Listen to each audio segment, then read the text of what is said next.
COP तंत्रज्ञान विद्यापीठ पुणे हे भारतातील काहीच महाविद्यालयामधलं एक असं आहे जिथं स्वतःचा बोट क्लब आहे। या बोट क्लबमध्ये दरवर्षी रेगाटा हा वार्षिक महोत्सव आयोजित केला जातो। सर्वच अभियांत्रिकी महाविद्यालयाच्या विद्यार्थ्यांचं या रेगाटा महोत्सवाकडे लक्ष असतं। यामध्ये कयाक, बॅलेट, शेल गेम्स, फंड फॉर्मेशन, टेली मॅचेस, मशाल नृत्य हे चित्तथरारक खेळ बोटिंगच्या माध्यमातून खेळले जातात। या वर्षीचा रेगाटा 24 मार्च 2024 रोजी उत्साहात पार पडला। सीओपी रेगाटा हा सर्वात जास्त काळ चालणाऱ्या फेस्टपैकी एक आहे। त्यामुळे या उत्सवाची नोंद लिम्का बुक ऑफ रेकॉर्ड्समध्ये करण्यात आली आहे।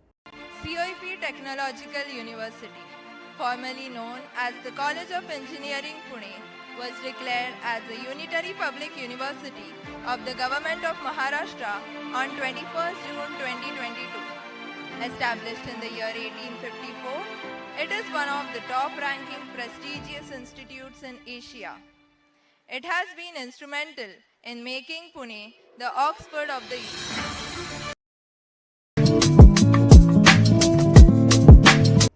या अथक प्रवासाची चित्तथरारक अनुभूती देण्यासाठी या वर्षीचे ब्रीदवाक्य होतं डाऊन टू रेडियन्स, जो एका रूपक प्रवासाचा सारांश देते।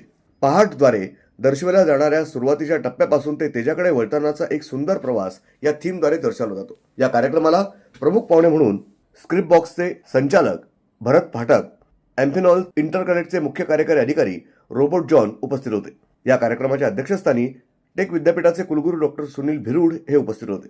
त्याचबरोबर सीओपीचे रजिस्ट्रार डॉक्टर DN सोनवणे, विद्यार्थी विकास मंडळाचे संचालक डॉक्टर MP खोंड, सीओपी बोट क्लबचे उपाध्यक्ष डॉक्टर VK हरिभक्त, रेगाटाचे प्रमुख डॉक्टर SM नवघरे, ज्येष्ठ माजी विद्यार्थी बेडेकर, गोरे आणि सीओपी बोट क्लबचे सल्लागार doctor AN Deshpande, doctor PS Shinde, doctor BU Sonawane, doctor MU Khobragade, doctor SS कुंभार हे सर्व मान्यवर तसंच विद्यार्थी प्रतिनिधी दुर्वेश रासने आणि विशाल गिरवले उपस्थित होते। त्याचप्रमाणे महाविद्यालयाचे प्राध्यापक, विद्यार्थी, पालक आणि माजी विद्यार्थी कार्यक्रमाला मोठ्या संख्येने उपस्थित होते। ब्युरो रिपोर्ट, न्यूज डेस्क, महानगराची लाईफलाईन, मेट्रो न्यूज, पुणे।